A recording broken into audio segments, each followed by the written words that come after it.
지난 현충일 때에 가족과 함께 광화문 바로 앞에 있는 역사박물관을 난생 처음 가보았습니다. 혹시 안 가보신 분 많으실 것 같습니다. 역사박물관에 공짜이더라고요. 우리 민족의 순환과 고난, 그리고 우리나라의 건국 과정이 잘 전시가 되어 있었습니다. 그 중에서 눈길을 끌었던 자료가 있었습니다. 자료 두 점이 마치 서로 비교하는 것처럼 나란히 전시가 되어 있었습니다. 그 자료들은 1905년 일제에 의해 외교권을 박탈당했던 을사늑약대기에 일어났던 두 사람의 반응이었습니다. 하나는 민영환의 반응이었고 또 하나는 헐버트 선교사의 반응이었습니다. 불가항력적인 이 고난 앞에 민영환은 나라의 국권을 빼앗기자 유서를 남기고 스스로 목숨을 끊었습니다. 바로 그 유서가 전시가 되어 있었고요. 그러나 바로 그 옆에 헐버트 선교사는 그가 책을 하나 만들었습니다. 그 책의 이름은 대한제국 흥망사. 그 흥망사의 서론에 그는 고종 황제와 또한 다른 그 당시의 백성들 앞에 이러한 말을 남겼습니다. 지금은 자신의 역사가 그 종말을 고하는 모습을 목격하고 있지만 장차 이 민족의 정기가 어둠에서 깨어날 것입니다. 잠이란 죽음의 가상이지만 죽음의 그 자체는 아니란 것을 증명하게 될 한 민족에게 이 책을 바칩니다. 헐버트 선교사. 오늘 우리가 읽은 이 야고보서를 받았던 성도들도 극심한 고난 중에 있었습니다. 그들은 주거가 안정되지 못한 채 흩어져 살았고 경제적인 고난 속에 있었습니다. 그때 야고보 사도는 야고보서 1장 2절을 통하여 이렇게 그들에게 권면합니다. 우리 2절에서 4절까지의 말씀을 함께 읽겠습니다. 시작. 내 형제들아, 너희가 여러 가지 시험을 당하거든 온전히 기쁘게 여기라. 이는 너희 믿음의 시련이 인내를 만들어내는 줄 너희가 알미라. 인내를 온전히 이루라. 이는 너희로 온전하고 구비하여 조금도 부족함이 없게 하려 함이라. 아멘. 즉 야고보 사도는 시련 속에서 기뻐할 수 있다라고 전제하며 그 기쁨의 이유가 무엇이냐면 그 시련 속에 인내가 만들어지고 또 그 인내 때문에 그 내면 안에 온전함이 만들어진다라고 말합니다. 온전함. 이 온전함이란 단어는 좀 더 쉽게 말하면 성숙이라는 단어입니다. 성숙. 마치 우리가 잘 알고 있는 저 진주조개가 내면 안에 상처가 생기면 그 상처를 싸매기 위하여 액을 냈고 그 액을 통하여 마침내 영롱한 진주가 만들어지는 것처럼 우리는 이 고난의 한복판 가운데에 인내라는 진주조개가 세워지고 그 안에 성숙이라는 빛나는 보물이 만들어지는 것을 볼 수가 있습니다. 민영환 그분은 훌륭한 분이었지만 그러나 민족의 그 고난 앞에 영롱하게 빛나는 진주를 보지 못했고 좋지 못한 선택을 했고요. 그러나 헐버트 선교사는 영롱하게 빛나는 진주조개를 바라보았었죠. 우리가 고난을 피할 수 없을지 모르겠지만 그러나 고난 가운데에 가장 중요한 것이 있다면 이 고난 속에서 빛나는 진주조개를 볼 수 있느냐 보지 못하느냐, 바로 이것이 문제인 것입니다. 즉 이 고난 속에 이 고난의 의미를 깨닫도록 도와주는 것, 바로 영적인 시력을 뜨게 하는 것. 그래서 야고보 사도는 이 영적인 시력을 가리켜서 지혜라고 표명합니다. 함께 따라해 볼까요? 지혜. 그래서 야고보 사도는 1장 5절에서 이렇게 말합니다. 너희 중에 누구든지 지혜가 부족하거든 모든 사람이 후히 주시고 꾸짖지 아니하신 하나님께 구하면 그가 주시리라고. 즉 여기서 말하는 이 지혜는 고난 속에서도 낙담과 좌절을 경험하지 아니하고 오히려 고난 속에서 진주조개처럼 빛나는 그 보석을 바라볼 수 있는 시력, 그것을 가리켜 지혜라고 말합니다. 지혜. 우리 사랑하는 성도님들, 우리의 고난 속에 여러분 지혜가 있으십니까? 내가 경험하고 있는 이 어려움 너머에 하나님이 우리 가운데 선물로 주실 진주조개를 바라볼 수 있는 시력이 있으십니까?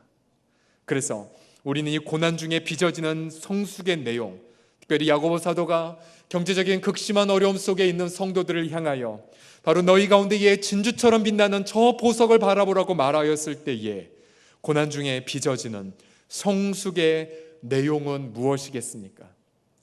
저는 본문을 가지고 두 가지를 함께 나누고 싶습니다. 첫 번째로 가난한 자들은 자신의 영적 부유함을 깨닫고 기뻐하는 그런 보석을 보게 하십니다. 우리 한번 첫 번째 의 교훈을 같이 읽겠습니다. 시작. 가난한 자들은 자신의 영적 부요함을 깨닫고 기뻐하는 것입니다. 오늘 본문은 이렇게 시작되죠. 1장 9절을 다시 한번 읽으면 낮은 형제는 자기의 높음을 자랑하게 된다라고 말합니다. 낮은 형제는 자신의 높음을 자랑하고, 여기서 말한 낮음이란 이 단어는 주로 경제적 가난으로 인한 고난을 말합니다. 그 당시 많은 성도들은 예수님을 믿다가 직장에서 쫓겨났고요, 또한 기성사회에 편입되지 못했습니다. 또한 각종 불이익을 공동체에서 경험했습니다.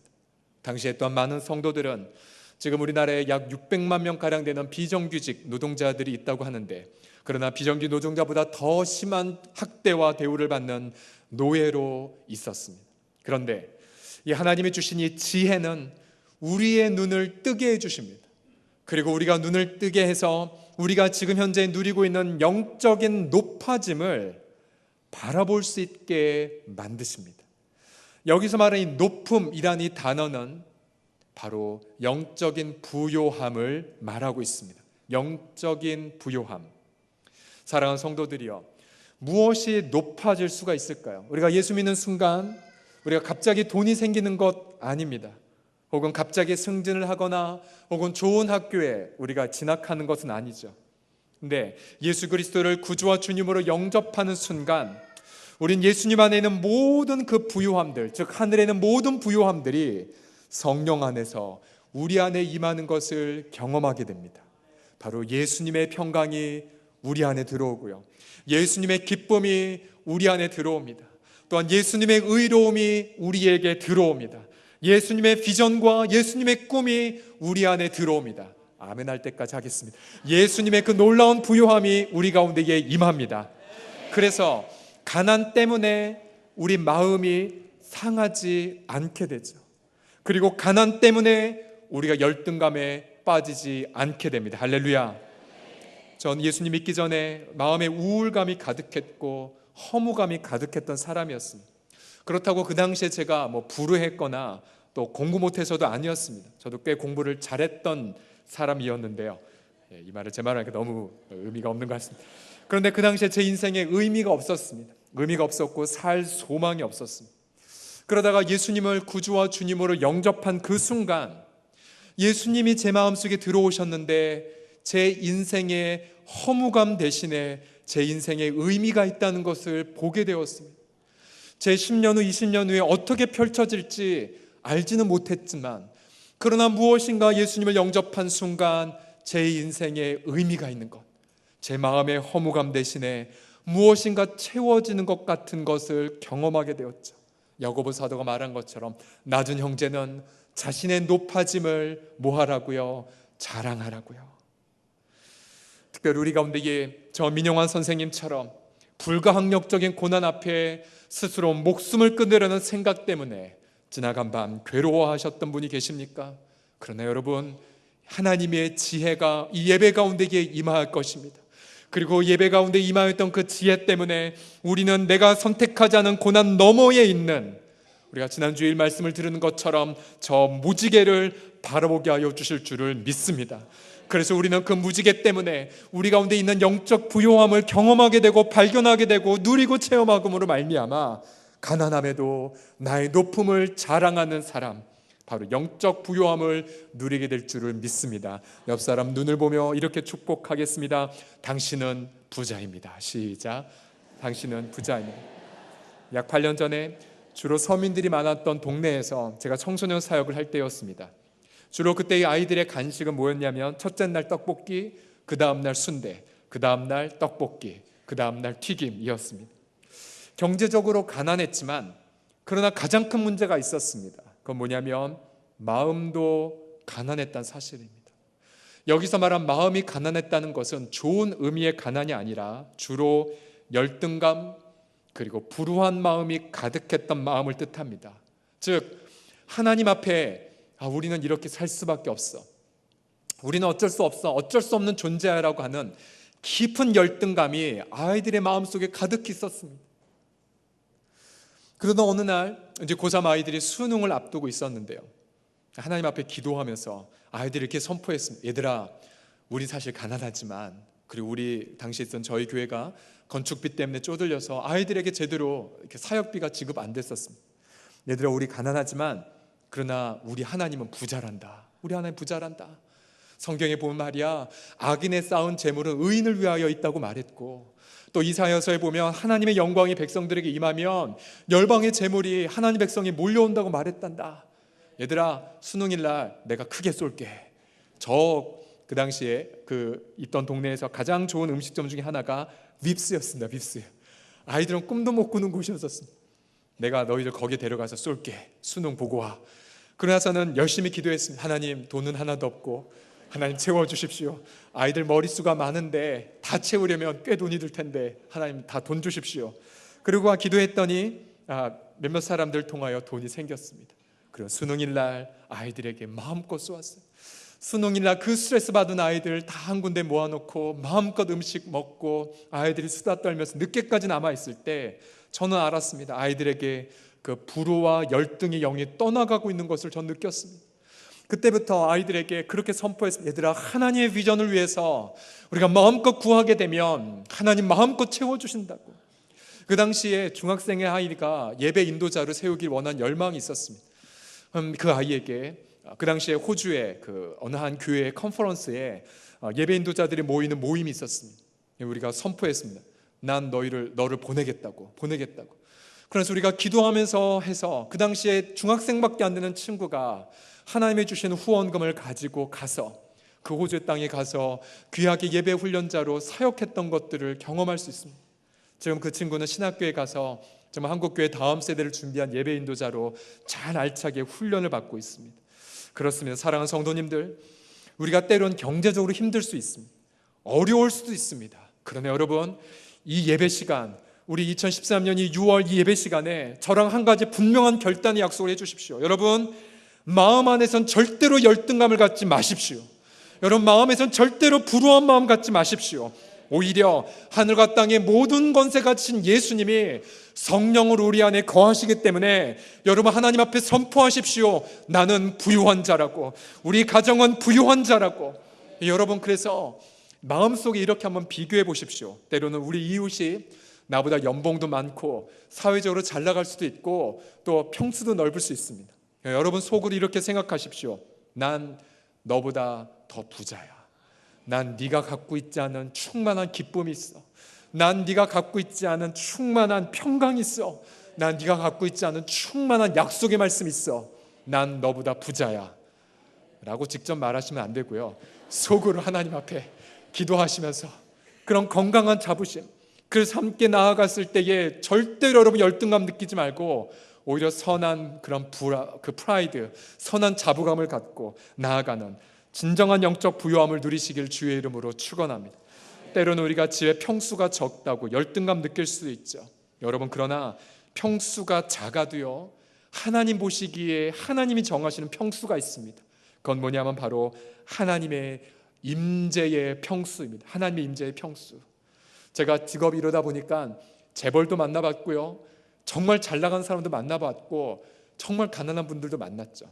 제가 내린 결론은 그것입니다. 뭐냐면 인간은요 다 똑같아요. 다 똑같아요. 우리가 보기에 전혀 문제 없어 보이는 사람들도요 다 고통의 기도 제목 다 있어요. 다 있어요. 중요한 건 이것이죠. 평수가 작아도 우리 가족끼리 더욱 화목할 수 있다는 것. 우리가 가족이 작아도 하나님의 임재만은 내가 더 누릴 수 있다는 사실. 우리 잠언 17장 1절 말씀을 함께 읽겠습니다. 시작. 마른 떡 한 조각만 있고도 화목하는 것이 제육이 집에 가득하고도 다투는 것보다 나으니. 우리 시대로 말하면 마른 떡 한 조각만 있는 단칸방에 지하방이라 할지라도, 저도 반지하에서 오랫동안 살아서 잘 알고, 지하방에 살아도 화목하는 것이 여러분 100평 아파트의 으리으리한 곳에 살아서 다투는 것, 하나님 임재가 없이 예배도 드리지 않고 서로 원망하는 집보다 뭐라고요? 하나님 보시기에 더 낫다라고요. 혹시 지나간 밤에 부부 가운데에 돈 때문에 서로 싸우고 오신 분이 계십니까? 여러분, 회개하셔야 됩니다. 왜냐하면 싸운 것 자체도 문제이지만 우리 가정 안에 임재에 있는 부요함의 예수님, 우리 가정의 미래를 인도해 주시고 우리 가정 가운데 하늘의 영광을 경험케 하시는 성령님을 무시했던 것, 여러분 그거 하나님 앞에 회개하셔야 됩니다. 우리 교회를 처음에 건축할 때에 있었던 감동의 이야기를 들려드리고 싶습니다. 최근에 저희 교회에 많은 분들, 새로운 분들이 오셨기 때문에 이 건축이 어떻게 해서 시작된지 스토리를 잘 모르실 것입니다. 저도 장로님들에게 들은 이야기입니다. 처음에 이 건물 프로젝트를 기획하고 세웠을 때에 이제 보통 기도하고 작정하지 않습니까? 근데 성도들이 처음에 작정된 그 금액은 이 건물 프로젝트를 세우기에는 턱없이 부족한 작정 금액이었습니다. 대부분의 분위기는 이걸로는 안 되겠다, 이걸 어떻게 감당할 것인가, 여러 가지로 기도하고 고민이 많았습니다. 그런데 어느 날 한 가난한 성도가 자신의 통장 3개와 도장을 가지고 오셨습니다. 그리고는 이 전체를 하나님께 바치겠다고 말했습니다. 그 금액은 이 건축 전체 프로젝트를 감당하기에는 턱없이 부족한, 보이지 않는 금액이었을지 모릅니다. 그러나 그 성도의 헌신을 본 한 장로님이 마음속에 이러한 확신을 품었다고 합니다. 이 건축 프로젝트 될 거다, 된다는 확신을 품었답니다. 왜 그런 줄 아십니까? 여러분, 하나님의 일은요 돈으로 하는 것이 아니었거든요. 하나님의 일은요, 건축이든 선교든 영적 부요함을 누리는 사람이 이 세상 사람 보기에 오병이어처럼 보잘것없다 할지라도 하나님의 계산법은 인간과 틀리거든요. 하나님의 계산법은 오병이어를 가지고 5,000명을 먹이시거든요. 그래서 그 성도의 자그마한 헌신, 그러나 자신의 전부를 바친 영적 부요함을 누린 자의 헌신 때문에 여러분이 건축 프로젝트가 여기까지 온 것 아닙니까? 이 더운 여름, 이 시원한 에어컨 바람 속에 우리가 마음껏 예배드리고, 그리고 마음껏 하나님 앞에 다음 세대를 세워가고 마음껏 훈련할 수 있는 이 귀한 공간을 선물로 주신 것, 우리 사랑하는 성도님들, 가난한 자가 자신의 가난함에 매몰되지 않고 그 가난한 자가 영적 부요함을 누리며 드렸던 헌신 때문에 우리가 이 귀한 예배당을 하나님께 바칠 수 있음을 감사하시기를 바랍니다. 그래서 우리 주님은 우리 가운데 이런 영적 부요함을 누리기 위하여 이러한 다음과 같은 말씀을 우리 가운데 선물로 주십니다. 고린도서 8장 9절 말씀을 함께 읽겠습니다. 시작. 우리 주 예수 그리스도의 은혜를 너희가 알거니와 부요하신 이로써 너희를 위하여 가난하게 되심은 그의 가난함으로 말미암아 너희를 부요하게 하려 하심이라. 아멘. 그렇습니다. 우리가 분명하게 붙잡아야 될 것은 예수님과 올바른 관계를 맺는 것.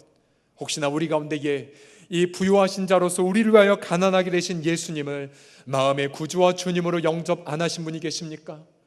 행여나 우리 가정 안에서 예수님 앞에 영광 돌리고 예배하는 가정 예배를 드리지 아니하심으로 가정 안에 영적 부요함을 못 누리신 분이 계십니까? 여러분, 이 시간 이 예배가 끝나기 전 자신의 마음을 열어서 예수님을 구주와 주님으로 영접하십시오.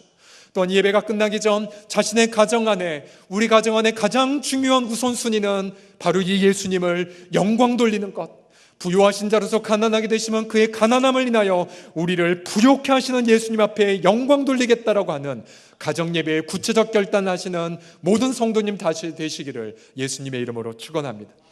그래서 저희 집의 가훈 중에 하나가 다음과 같습니다. 고린도서 6장 10절인데요. 가난한 자 같으나 많은 사람을 부요하게 하고, 너무 좋죠. 가난한 자 같으나 많은 사람을 부요하게 하고, 또 그 다음 구절, 아무것도 없는 자 같으나 모든 것을 가진 자로다. 저희 집 표어입니다. 이제껏 가난한 신학생에서 출발해서 이 말씀대로 그대로 이루어주셨거든요.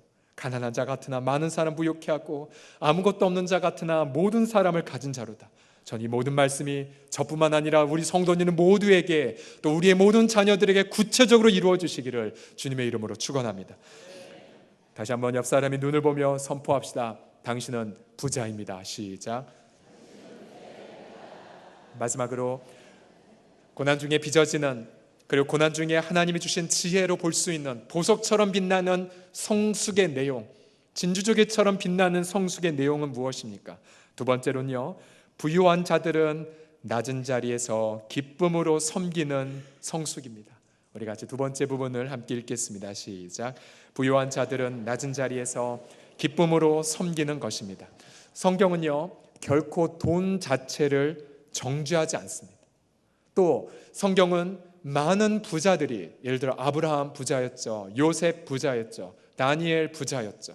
많은 부자들, 경건한 부자들이 등장합니다. 문제는 돈 자체가 아니라 돈을 향한 탐욕이 문제이죠. 성경 디모데전서 6장 10절은 이렇게 말합니다. 돈을 사랑함이 일만하게 뿌리가 되나니 이것을 탐내는 자들은 미혹을 받아 믿음에서 떠나 많은 근심으로써 자기를 찔렀도다. 즉 돈에 대한 탐욕 때문에 인간이 돌게 된다는 사실이죠. 그래서 야고보서 2장을 보게 되면 당시 안타까운 교회의 풍경을 다음과 같이 소개해 줍니다. 요즘 말로 표현하면 이것입니다. 교회에 명품 백을 들고 명품 옷을 입은 사람이 등장합니다. 헌금도 많이 하고 사회에서도 잘 나가고 아이들도 좋은 학교 다 진학했고, 그러면 교회에서는 가장 좋은 자리에 앉혀줍니다. 그러다가 한 가난한 성도가 등장됩니다. 헌금 액수는 턱없이 작고 직업도 변변찮고 아이들 학교도 그렇고, 그러자 교회에서 그를 괄시하며 저쪽 구석으로 가라고 몰아세웁니다. 야고보 사도는 당시에 이러한 초대교회 분위기를 강하게 질타하며 2장 3절과 4절을 이렇게 혼내고 있습니다. 함께 읽겠습니다. 시작. 너희가 아름다운 옷을 입은 자를 눈여겨보고 말하되 너는 거기 서 있든지 내 발등상 아래에 앉으라 하면 너희끼리 서로 차별하며 악한 생각으로 판단하는 것이 되는 것이 아니냐. 우리가 생각을 해봅시다. 왜 이러한 차별이 등장했을까요? 그것은 바로 부요함 그 자체를 하나님의 축복으로 여긴 것 때문이 아니겠습니까? 여러분, 부요함 그 자체는요, 하나님의 축복이 아니라 하나님의 선물일 뿐입니다. 하나님의 은사일 뿐이지요. 많이 받은 사람에게 성경은 많은 것을 요구합니다. 오히려 우리 가운데 이 세상에서 잘 나가거나 아니면 무엇인가 물질이 있거나 재정이 있다는 것 자체 때문에 저분은 하나님께 축복받았다고 여길 수가 없습니다. 그것은 교회의 직분도 마찬가지입니다. 이 자리에 서 있는 담임 목사를 포함하여 장로나 권사가 되었다고 해서 그 사람이 하나님 앞에 잘 살고 있다는 것을 보장하지 않습니다. 물론 우리가 앞으로 직분자들을 세울 때에 우린 성경에 근거하여 철저하게 성숙한 자, 또 믿지 않는 사람들에게 선한 증거를 받은 자들, 우리가 성경에 있는 거에 기준에 쫓아서 성숙한 자를 세우기로 힘써야겠으나, 그러나 여러분, 직분 그 자체가 우리의 성숙을 증거하지 않습니다. 오히려 성경은 직분자들이 오히려 더 높은 심판의 기준을 가지고 심판을 받는다고 경고하고 있죠. 야고보 3장 1절을 보시면 내 형제들아 너희는 선생된 우리가 더 큰 심판을 받을 줄 알고 선생이 많이 되지 말라. 이 말은 여러분, 앞에 서 있는 담임 목사 불쌍히 여겨주셔야 됩니다. 왜냐하면 더 하나님이 높은 심판의 잣대로 심판할 거기 때문에. 여기 계신 우리 장로님들, 권사님들, 여러분 두려워하셔야 됩니다. 성경은 뭐라고 말합니까? 더 큰 심판의 잣대가 더 높아요. 기준이 더 높아요. 그래서 성경은 많이 선생이 되지 말라고요. 그래서 여러분 자녀들 중에서 저 목사 되고 싶다고 하면은 여러분 중요하게 경고하십시오. 그리고 말려주십시오. 얘야, 목사들 많단다. 그리고 심판 더 큰 게 받는단다. 오히려 평신도 선교사로 나아가라라고 오히려 그렇게 말려주십시오. 10절을 다시 한번 보십시오. 야고보 사도는 이렇게 우리 가운데 말하죠. 부한 자는 자기의 낮아짐을 자랑하라고요. 이는 그가 풀의 꽃과 같이 지나감이라. 그러면서 11절에 모든 이 부는 초계처럼 말라질 것이다 라고 말합니다. 여기서 낮아짐이란 이 세상의 돈, 명예, 권력이나 교회의 직분을 옆에 다 치워버리고 다 모든 걸 내려놓고 그저 벌거벗은 내가 되어 하나님 앞에 서 있는 것을 의미합니다. 이것이 바로 하나님이 주시는 영적 시력이죠. 하나님이 주신 지혜입니다. 이 지혜가 우리에게 임했을 때에 우리는 실제 내 모습을 보고 경악하게 되죠. 그러면서 우리 사도 바울은 디모데전서 1장 15절 말씀에 자신의 낮아짐을 이렇게 고백하죠. 나는 죄인 중에 괴수다라고요. 죄인 중에 괴수라고. 더군다나 고린도전서 15장 8절에 보면 사도 바울은 자신을 향하여 이렇게 말합니다. 나는 만삭되지 못하여 난 자라고요. 바울은 부활하신 주님을 다메섹에서 직접 보았고 천국에도 갔다 왔던 대사도였습니다. 그가 받았던 명예와 그가 받았던 존경은 얼마나 대단했습니까? 그러나 사도 바울은 자신의 높아짐만에 근거하여 자기를 보지 않았습니다.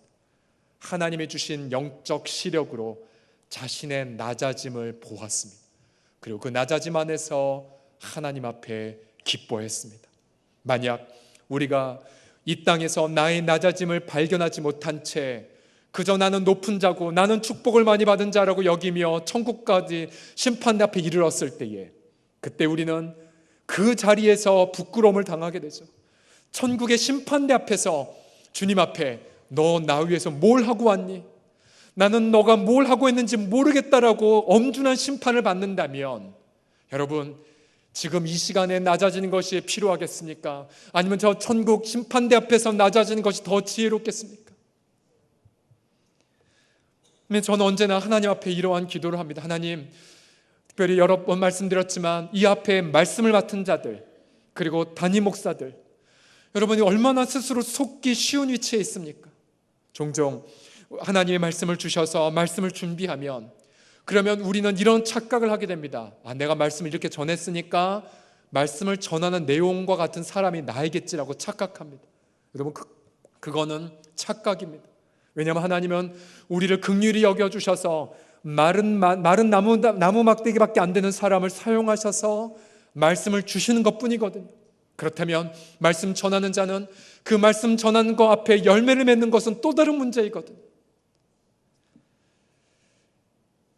우리 사랑하는 성도들이요, 그렇기 때문에 우리 교회 공동체는 어떠한 곳이 되어야겠습니까? 이 공동체는요, 이 땅에서 잘 살고 이 땅에서 높은 곳에 있는 사람들은 교회에 와서는 말씀을 쫓아서 낮아지고 섬기는 곳이 되어야 합니다. 또한 이 땅에서 괄시받고 상처받은 자들은 오히려 교회 공동체 와서 격려를 받고 높아지는 공동체가 되어야 합니다. 만약 그렇게 우리가 살기 시작하면요, 그러면 어떻게 되는 줄 아십니까? 이 세상의 가치관이 우리 교회 앞에 무너지게 됩니다. 이 세상의 가치관은 무엇입니까? 부한 자는 높여주고 가난한 자는 멸시하는 곳이 아닙니까? 이른바 요즘 많이 회자되는 갑을관계처럼 갑은 목소리를 높이고 을은 고통하는 세상이 아닙니까? 그러니 여러분, 교회는 정반대가 되어야 할 줄을 믿습니다. 우리 교회 공동체는 가난한 자는 자신의 부유함을 깨닫고 기뻐해야 됨을 믿습니다. 또한 부유한 자는 자신의 낮아짐을 기뻐해야 됨을 믿습니다. 바로 그 공동체가 이 세상 사람들이 그토록 가기를 원하는 바로 천국의 공동체가 됨을 믿으시기 바랍니다. 그래야 우리가 이 세상을 변화시킬 수가 있습니다. 저 야고보 사도의 비전을 함께 읽어봅시다. 야고보 사도 2장 5절을 다 함께 읽겠습니다. 시작. 내 사랑하는 형제들아, 들을지어다. 하나님이 세상에서 가난한 자들을 택하사 믿음에 부요하게 하시고 또 자기를 사랑하는 자들에게 약속하신 나라를 상속으로 받게 하지 아니하셨느니라. 아멘. 그러므로 하나님이 이 말씀을 좇아서 세상에서 가난한 자들을 택하사 혹은 세상에서 물질적으로 부요하다 할지라도 하나님 앞에 나의 낮음을 깨닫는 영적 가난한 자들을 택하셔서 믿음에 부요케 하셔서 이 세상의 가치관을 변혁시키는 우리 모든 서울홍성교회 성도들이 되기를 주님의 이름으로 축원합니다. 이번 주에 우리 교회 건축을 담당했던 한 장로님에게서 참으로 아름다운 스토리를 들었습니다.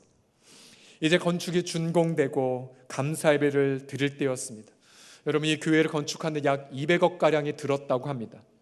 기적 같은 일이죠. 우리 성도들의 대부분 서민들이 많은 이 동네에서 이것은 너무나 기적과 같은 일입니다. 더군다나 지금 현재 남아있는 저희 건축 빚은 매달마다 착실하게 갚아가기에, 여러분 재직해 오셔야지만 잘 들으실 수가 있는 건데, 한 3년 정도만 지나면 완전하게 빚을 갚고 있는, 그러면서 그 빚 때문에 우리의 재정이 지금 흔들리지 않고 여유 있게 쓰고 있는 것을 보며 얼마나 감사해하고 있습니까? 그런데 이런 건축이 준공되고 감사예배를 준비할 때에 건축위원들이 이런 생각을 했다고 합니다. 이 수고 우리만 한 것 아니다라고. 그때 우리가 한 2년 정도 우리가 저 광약교회라고 해서 지금 있는 저 서대문에 있는 청소년 우리 회관에서 예배를 드렸다고 합니다. 매 토요일마다 성도들이 와서 바닥을 정리하고 세팅하고 예배 드리면 예배 다 마치면 다 바닥 정리하고 세팅하는 일을 2년여 정도 하셨던 거죠. 그러면서 건축위원들의 고백은 우리가 한 것 아니다. 모든 성도들이 수고했고 그리고 하나님 한 분만이 영광을 받으셔야 된다. 하나님이 하셨다는 고백을 했다고 합니다. 그러면서 이분들의 결의가 무엇이냐면, 보통 우리 한국교회 관행이 무엇이냐면, 보통 이런 큰 프로젝트를 하고 나면 공로패를 수여하지 않습니까? 그런데 이분들의 고백은 뭐냐면 공로패를 받지 않겠다고 결의했다고 합니다. 공로패를 받지 않겠다고. 정말이냐고. 받지 않겠다고 결의하고는 받지 않았습니다. 받지 않았어요. 전 그 스토리를 듣고 또한 그 받지 않겠다고 결의하기 위하여 주변의 영적 지도자들이 격려했던 그 이야기를 들으면서 우리가 마땅히 누릴 수 있는 권리이지만 누리지 않고 내려놓는 그 영성. 여러분, 그러면 우리 이 건축 프로젝트가 처음에 가난했지만 영적 부유함을 누린 자를 통하여 이 건축 프로젝트가 시작되었고, 그 다음 모든 결과는 오직 하나님 한 분의 외관 돌리는 그러한 진정한 낮아짐을 실천한 사람을 통하여 마무리가 됐다면, 여러분, 우리 서롱성께는요 영적 부유함을 누리고 있는 영성이 지금까지 흐르고 있는 것을 발견할 수가 있었습니다. 이것이 바로 우리의 영성의 핵심이라는 생각을 하게 되었습니다. 얼마나 하나님이 그때에 기뻐하셨겠습니까? 1905년도에 앞서 말씀드렸던 민영환이 절망하였고, 그러나 헐버트 선교사가 비전을 선포했던 그 시기에, 바로 정확한 그 시기에 전라북도 김제군 금산리 용화마을에 조덕삼이란 분이 예수님을 구주와 주님으로 영접했습니다. 이 양반은 대대로 유교를 믿는 양반 출신이었고요. 그 당시에 비단장서로 크게 돈을 버셨고, 또한 교통의 요지에 있었기 때문에 말을 관리하는 마방을 운영하고 있었습니다. 근데 이분이 테이트라는 선교사님에 의해 감화를 받고 예수님을 영접했고요. 나중에 기회되면 말씀드리겠지만 이 테이트라는 선교사님, 언더우드 선교사님에 의해 도전을 받고 한국에 갓 들어오신 선교사님이셨습니다. 그리고 이분의 집에서 머슴으로 일했던 이자익이란 청년도 예수님을 영접했습니다. 이 이자익이란 청년은요 남해도 출신인데 6살 때 고아가 되었고요. 그러면서 천신만고 끝에 먹을 것이 많다는 금산까지 와서 이 조덕삼이란 사람을 만나 그 집에 머슴으로 일하고 있었습니다. 이 두 사람은 이제 예수님을 같이 영접했고 1906년도에 같이 같은 날 세례를 받고 집사로 임명되고 영수가 되었습니다. 영수란 설교도 할 수 있고 또 교회 살림을 도맡아 하는 안수 집사와 장로의 그 중간격에 해당하는 우리 한국 초대기에 있었던 직분이었습니다. 1907년 교회가 점점 성장하자 이제 장로들을 세울 때가 왔습니다. 노예의 말에서 장로 자리 2자리를 허락받고는 장로를 세우고 투표를 했습니다. 모든 사람의 예상 또 사회적인 걸 고려했을 때에 이 지주 조덕삼이 되는 것이 마땅하다 여겼습니다. 장로 투표를 했는데요 당황된 결과가 나왔습니다. 지주 주인 조덕삼은 투표에서 떨어졌고 머슴 이자익 영수가 장로가 돼버렸어요. 여러분 이 상황을 여러분 어떻게 하겠습니까? 이 테이트 선교사가 크게 염려했고 교인들은 불안해하기 시작했습니다. 더군다나 테이트 선교사님은 서울 연동교에서 있었던 이야기를 들었어요. 연동교에는 어떤 일이 있었냐면요 역시 똑같이 장로 투표를 했는데요 장로가 떨어지고 천민 출신의 고찬익, 이분의 직업은 갓파치, 가죽 세공하는 분이었는데 이분이 당선되자 연동교는 글쎄요 양반들이 분개해서 교회를 나가버려 교회를 새로 만들었었습니다. 그 당시에 연동교회뿐만 아니라 또 비슷한 교회에서도 동일한 일이 있었는데 교회 역사를 보면 그 후작 교회는 양반들이 나가서 교회를 세웠는데 불이 나갖고 교회가 홀라당 타버려서 다시 돌아왔다는 그런 스토리도 있었습니다. 근데 이러한 역사적 상황 속에서 테이트 선교사랑 교인들이 좌불안석을 할 때에 그때 이 조덕삼 씨가 자리에서 일어났습니다. 그래서 발언권을 얻고 이렇게 발언했다고 합니다. 우리 금산교회 교인들은 참으로 훌륭한 일을 해냈습니다. 저희 집에서 일하고 있는 이자익 영수는 저보다 신앙의 열의가 대단합니다. 참으로 감사합니다. 그리고는 이 조덕삼 이 영수는 끝까지 이자익 장로를 섬기고 교회를 섬겼고 또 아름다운 교회를 세웠습니다. 이 아름다운 교회가 금산에 있는 기역자 교회이죠. 지금까지 그 기역자 교회가 유문화재로 남아 있습니다. 나중에 이자익 장로가 부름을 받고 평양신학교에 입학했고요. 그리고는 입학하면서 조덕삼 이분은 나중에 같이 장로가 나중에 후에 되었는데 이자익 이 장로의 학비와 생활비를 끝까지 책임졌습니다. 마침내 1915년에 이자익 장로가 목사 안수를 받았고요. 그리고 마침내 이 금산교회의 담임 목사로 청빙이 되었습니다. 놀라운 일인 거죠. 더 나아가 이자익 목사님은요 제13대 대한예수교 장로회 총회장에까지 오르게 됩니다. 이장익 장로님의 고백이 이것이죠. 이장익 목사님의 고백이 무엇이겠습니까? 낮은 자를 높이신 하나님을 찬양합니다라고. 그러나 여러분, 그거보다 더 귀한 고백이 있었다면 무엇이 없겠습니까? 그것은 바로 조덕삼 장로의 고백, 부한 자는 자신의 낮아짐을 자랑할지니. 민족의 국권을 빼앗겼던 암울했던 그 한반도에, 이 전북에 있었던 이 금산교회의 이 귀한 스토리는 그 당시에 한양에, 서울에 있었던 모든 교회들과 민족에게 전해져서 민족의 암울함을 밝히는 진주조개의 역할을 했다는 사실이죠. 우리 사랑하는 성도님들, 이 6월은 앞서 우리 장로님이 기도했던 것처럼 이 나라를 위해 희생한 앞 세대를 기억하는 그러한 날입니다. 성도님들, 무엇으로 이 민족을 지키시겠습니까? 무엇으로 이 나라를 회복시키시겠습니까? 많은 사람들이 경제적 고통 때문에 극단적인 행동을 하고요, 또 수많은 범죄들이 열등감과 증오심에서 이루어지고 있는 이때에, 그래서 이 민족은요, 지금 해방이 된 지 오래였고, 그리고 이 민족은 자유민주주의로 살고 있다고는 하지만, 그러나 여러분, 영적으로 보면 이 민족은 속박으로 살고 있습니다. 열등감과 우월감으로 교만과 자만의 노예살이를 살고 있죠. 여러분, 이 민족을 어떻게 구해내시겠습니까? 우리 교회 공동체 안에서 낮은 자는 자신의 부요함을 기뻐하고 높은 자는 겸손히 내려와 섬기는 그 기쁨을 우리 교회 공동체가 보여줄 때에, 여러분, 우리 그러한 교회를 통하여서 이 세상은 자신의 가치관이 무너지는 것을 경험할 것이고, 여러분, 우리가 그러한 교회 공동체를 세워갈 때에 우리를 통하여서 비로소 이 민족은 진정한 영적인 해방을 경험하게 될 줄을 믿으시기 바랍니다. 그것이 바로, 이것이야말로 우리가 이 세상에 선포할 영적인 전쟁입니다. 기도하겠습니다.